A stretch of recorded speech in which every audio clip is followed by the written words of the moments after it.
Bonjour. Bonjour, Monsieur Attali. Le monde entier connaît une période très difficile à cause du Covid-19. Vous avez mentionné dans votre livre Vivement après-demain certaines catastrophes auxquelles les hommes pourraient être confrontés d'ici 2030, dont la possibilité de bouleversement causé par un virus. Pensez-vous, monsieur, que nous sommes dans la direction que vous avez suggérée pour résoudre cette catastrophe qu'est la crise du Covid-19? J'avais déjà parlé de cela dans un autre livre dès 1998 et d'autres intellectuels ou savants ou médecins avaient déjà alerté sur ces risques et on voyait monter ces pandémies que d'ailleurs il est clair que face à une pandémie, la réponse ne peut être que altruiste puisque c'est en protégeant les autres qu'on se protège soi-même. Mais pour beaucoup de gens, on a cru que c'était le contraire. On a cru que c'était en s'isolant, en se fermant, en se refusant les autres, qu'on allait trouver une solution qui nous protège nous, quel que soit le sort des autres. Nous sommes aujourd'hui un monde tellement interdépendant que ce n'est pas possible. Et pour autant, il n'est pas clair encore si l'altruisme va l'emporter, parce qu'on voit partout une vague d'égoïsme, où chacun ne pense qu'à lui. Vous avez souligné le rôle de l'individu en disant que pour un avenir meilleur, les valeurs d'altruisme, de considération et de respect mutuel devraient être pratiquées par les individus. Je crains que dans la situation actuelle, les contacts interpersonnels et la solidarité deviennent de plus en plus difficiles et que l'individualisme ou l'égoïsme s'intensifie. Ce qu'il faut faire, c'est convaincre chacun que chacun a égoïstement intérêt à être altruiste, que l'altruisme est la forme supérieure de l'égoïsme. J'ai intérêt à être altruiste parce que si les autres sont protégés de la maladie, en étant protégés, ils me protègent. On le voit, ce qui se passe quand je porte un masque. Quand je porte un masque, je protège les autres et les autres, en portant un masque, me protègent moi. Donc chacun a intérêt à ce que les autres protègent les autres pour me protéger moi. C'est ce que j'appelle l'altruisme intéressé. J'ai intérêt à être altruiste. Et lorsqu'on découvre cet altruisme intéressé, on finit par aller plus loin vers l'altruisme désintéressé. Mais l'égoïsme suprême suppose l'altruisme.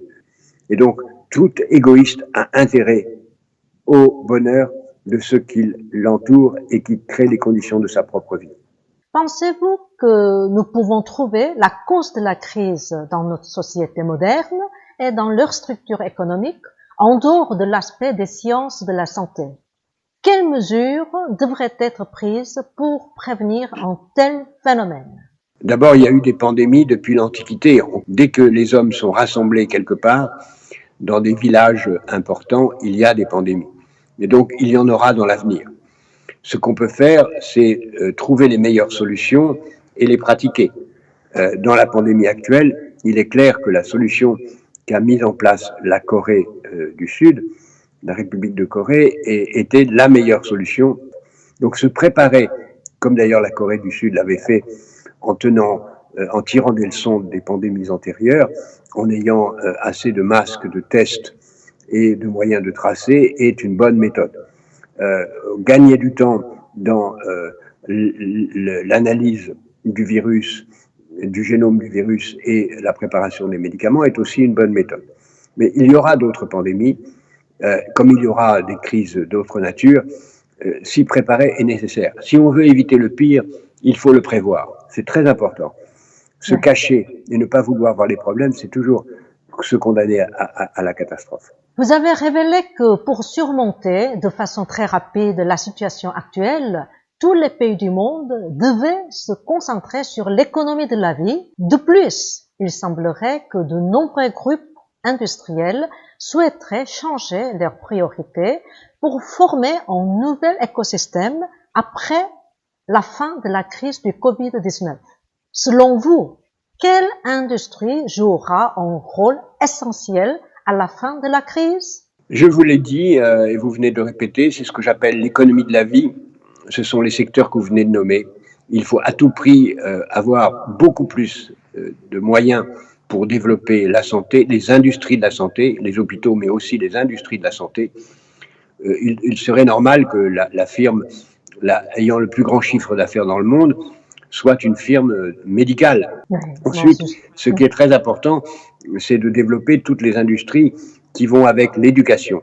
La santé et l'éducation sont les secteurs majeurs de l'avenir. Ça veut dire aussi qu'il y a des secteurs qui ne le sont pas. Et il faut dire que l'industrie automobile, l'industrie de l'aviation, peut-être aussi l'industrie du tourisme, devront se convertir pour aller vers les industries de la vie.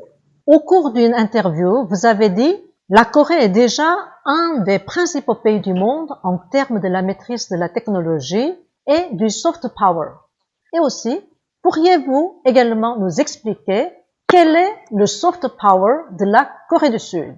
Le soft power, c'est le pouvoir des idées.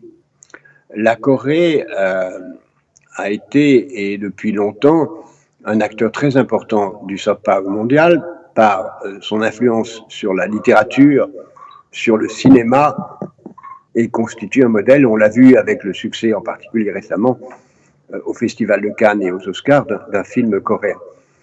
Je pense que la Corée conserve cet avantage et qui est renforcé aussi par le fait que la Corée a très bien géré la pandémie. Maintenant, le vrai problème aujourd'hui, ce n'est pas le soft power, c'est le rule of law, c'est l'état de droit. Il est très important d'avoir un état de droit global aussi cohérent que possible.